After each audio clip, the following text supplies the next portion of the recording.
నమస్తే, welcome to 99 TV. ఈరోజు దేశం గుర్తుంచుకోదగిన గర్వించదగ్గ రోజు. జయహో మోడీ అంటూ ఆయన రాజకీయంగా ఆయనకు వ్యతిరేకులైన వాళ్ళందరూ వైరిపక్షాల వాళ్ళు, ప్రత్యేకించి పచ్చగడ్డేస్తే భగ్గుమనేలాగా వ్యవహరించేవాళ్ళు, వీళ్ళందరూ కూడా ఇవాళ మోడీని భుజానికి ఆకాశానికి ఎత్తేశారు. అందులో అసదుద్దీన్ ఓవైసీ గారు ఆయన ఉర్దూలో ఒక ట్వీట్ చేశారు. రియల్ అంటే గూస్ బంప్స్ ట్వీట్. మనం అసదుకి కూడా సల్యూట్ చేయాలి. ఆయన ఇంతవరకు ఒక రకంగా మాట్లాడినప్పటికీ ఇప్పుడు వాస్తవాల్లోకి వచ్చేసారు. ఆయన పెట్టిన ఉర్దూ ట్వీట్ సారాంశం ఏంటంటే, పాకిస్తాన్లోని ఉగ్రవాద స్థావరాలపై భారత రక్షణ దళాలు జరిపిన లక్షిత దాడుల్ని నేను స్వాగతిస్తున్నాను అని అంటూ, పాకిస్తాన్ అనే డీప్ స్టేట్కి ఒక గుణపాఠం నేర్పించాలి, తద్వారా అది మళ్ళీ ఇంకొక అడుగు ముందుకు ఏదు. పాకిస్తాన్ ఉగ్రవాద మౌలిక సదుపాయాలను నాశనం చేయాలి, బేసిక్ ఇన్ఫ్రాని కూడా డిస్మాంటిల్ చేయాలంటున్నారు ఆయన. కేవలం ఇక్కడతో ఆగిపోకూడదు, ఉగ్రమూకలు స్థావరాల మీద దాడులు కాదు, మొత్తం అసలు బేసిక్ ఇన్ఫ్రాని ధ్వంసం చేస్తే పాకిస్తాన్ శాశ్వతంగా పడుకుంటుంది అని చెప్పి జై హింద్ అన్నాడు. వింటారా ఎవరైనా ఆ మాట? స్వాతంత్ర దినోత్సవానికి, రిపబ్లిక్ దినోత్సవానికి కూడా జై హింద్ అంటానికి మొహమాట పడే అసదుద్దీన్ పార్టీ ఈరోజు జై హింద్ అంటోంది, మోదీకి బాసటగా నిలుస్తుంది. ఇది దేశంలో సమైక్యతకి గొప్పతనం. భయపెట్టో బెదిరించో కాదు లొంగ తీసుకోవటం, ప్రేమించి ఆదరించి హక్కున చేర్చుకొని ఆప్యాయంగా దగ్గరికి చేర్చుకోవటం. ఇది లొంగ తీసుకోవటం కాదు, దగ్గరికి చేసుకోవటం. అది మోడీ చేశారు. ఆ మ్యాజిక్ని ఈవెన్ అఖిలేష్ యాదవ్ కూడా, సరే మోడీ పేరు చెబితే ఒంటికి కారం పూసుకొని తిరిగే అఖిలేష్ యాదవ్ కూడా fighting against terrorism, happy Diwali, ఆతంకిస్తాన్ అని పెట్టాడు ఆయన. ఆతంకిస్తాన్ అంటే ఆతంకవాదులు ఉండే ప్రాంతం అని, పాకిస్తాన్కి ఆయనకు పెట్టిన కొత్త పేరు. ఆయన కూడా హ్యాపీ దివాళీ అని పెట్టారు. ఆపరేషన్ సింధూర్, ఎయిర్ స్ట్రైక్ అని హ్యాష్ ట్యాగ్స్. సో వీళ్ళే కాదు, ఇంకా చాలామంది కూడా.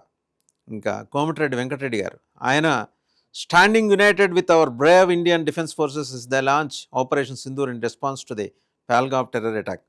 I salute their unwavering commitment to safeguarding our nation's sovereignty and protecting its citizens. జై హింద్. సో ఆయన అలాగే ఇంకా కూడా కవిత గారు, కల్వకుంట్ల కవిత గారు సింపుల్గా భారత్ మాతాకి జై, జై హింద్, ఆపరేషన్ సింధూర్ అని చెప్పేసి ఆవిడ. ఇది కదండి దేశం ఇన్నాళ్ళుగా ఎదురు చూస్తుంది. మనమంతా ఒక్కటే. అంతర్గతంగా మనకి రాజకీయంగా బోళ్ళని విభేదాలు ఉండొచ్చు, రకరకాల ప్రాంతీయ పరంగా ఉండే అభిప్రాయ భేదాలు ఉండొచ్చు, మతపరమైన విశ్వాసాల్లో వ్యత్యాసాలు ఉండొచ్చు, కానీ అంతిమంగా దేశం అనేసరికి అందరూ ఒక్క తాటి మీదకి వచ్చారు. ముందు ఓవైసీ వచ్చారు. సో ఓవైసీ ఆయన మారుతున్న ఆయన ఆలోచన ధోరణిలో దాన్ని ప్రజలందరూ కూడా స్వాగతించాలి. వెనకటి ఓవైసీలాగా ఆయన చూడొద్దు. ఆయన మనలో కలిసిపోయాడు, మనతో పాటే ఉంటానంటున్నాడు. అండ్ జై హింద్ అంటూ ఆయన పెట్టిన ట్వీట్లో చాలా ఇంట్రెస్టింగ్ ఏంటంటే, ఉగ్రవాద మౌలిక సదుపాయాలు, టెర్రరిస్ట్ బేసిక్ ఇన్ఫ్రాస్ట్రక్చర్ని డిస్మాంటిల్ చేయాలి, ధ్వంసం చేయాలి. ఇన్ఫ్యాక్ట్ ఆయన ధ్వంసం చేయాలి అని ఆయన చెప్పిన దానిలో కనీసం సగం ధ్వంసం చేస్తుంది. అవేంటో ఒకసారి చూద్దాం. అంతర్జాతీయ సరిహద్దుకి 100 కిలోమీటర్ల దూరంలో ఉన్న బహవల్పూర్లో ఉన్న జైషే మహమ్మద్ ప్రధాన కార్యాలయం, వేర్ అజ్మల్ కసబ్ లాంటి ఉగ్రవాదులు ట్రైన్ అయ్యారు.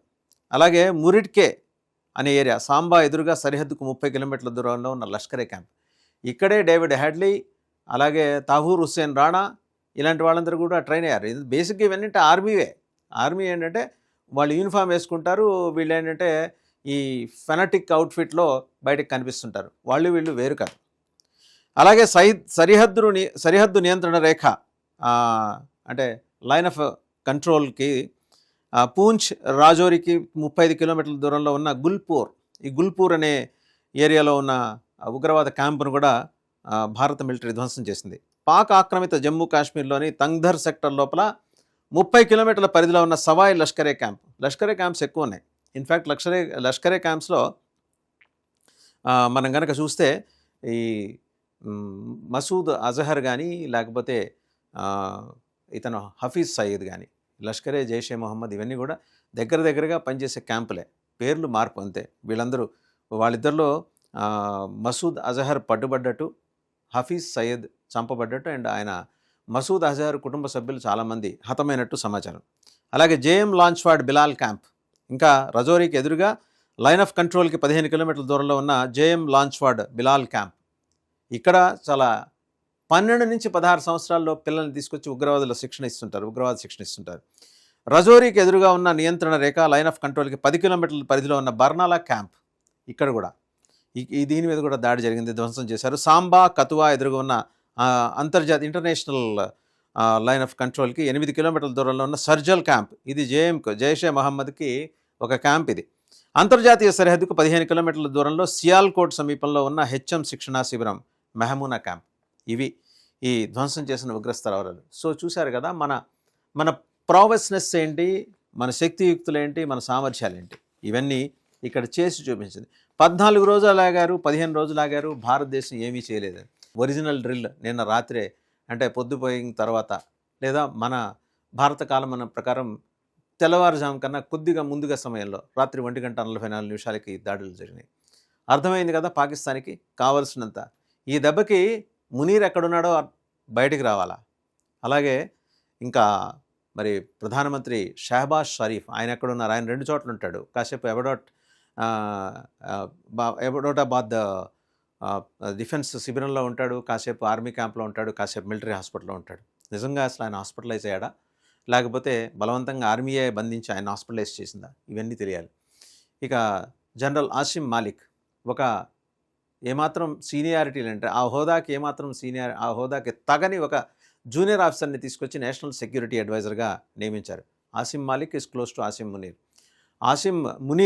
ఆసిమ్ మునీర్ ఇంతకుముందు ఐఎస్ఐ చీఫ్గా ఉన్నారు, ఇప్పుడు అదే ఉద్యోగం ఆసిమ్ మాలిక్ చేస్తున్నారు. అదనంగా ఆయనకు Asim Malik national security adviser. So national security adviser ఏం మాట్లాడతారు ఇప్పుడు? అలాగే మన national security adviser Ajit Doval అలా ఉంటారు. వేరీజ్ వేయండి, అంటే ఒక్కొక్కళ్ళు ఒక్కొక్క వ్యవహార శైలి అలా ఉంటుంది. మునీర్ ఎక్కడున్నాడో తెలియదు, ప్రధానమంత్రి ఎక్కడున్నాడో తెలియదు. కొంతమంది ఎంపీలు అయితే ఎయిర్ స్ట్రైక్ బిగినైందనగానే ఎందుకైనా మంచిది ఎయిర్పోర్ట్లు కూడా ధ్వంసం చేసేస్తారని లండన్కి విమానాల్లో వెళ్ళిపోయారు. పార్లమెంట్లో ఒక ఆవిడ మాట్లాడింది, ఆవిడ జయా ఖాన్. ఆవిడ ఏమంటుందంటే అక్కడి నుంచి ఇటుకలు తీసుకొచ్చి వాళ్ళ సైన్యం అయోధ్యలో మళ్ళీ మసీదు కడతారట, బాబ్రీ మసీదు కడతారట. అండ్ మేమేం చేతులకు గాజులు తొడుక్కొని కూర్చోలేదు, అలాగే కావాలంటే మీకే ఎదురు గాజులు ఇస్తామని. మీరు రండమ్మా, యోగి ఆదిత్యనాథ్ ఆడపడుచుల్ని బాగా ఆదరిస్తాడు, మీరు ఒక జత గాజులు ఇస్తే ఆయన 10 జత గాజులు మీకు ఇస్తారు, చీర సారా పెట్టి పంపిస్తారు. అక్కర్లేని మాటలు కట్టిపెట్టి మీ ఉగ్రవాద క్యాంపుల్ని ధ్వంసం చేసుకోండి. మీకుగా మీరు ధ్వంసం చేసుకుంటే మాకు ఖర్చు తగ్గుతుంది, మీకు ప్రపంచానికి ఉగ్రవాద ముప్పు తప్పుతుంది.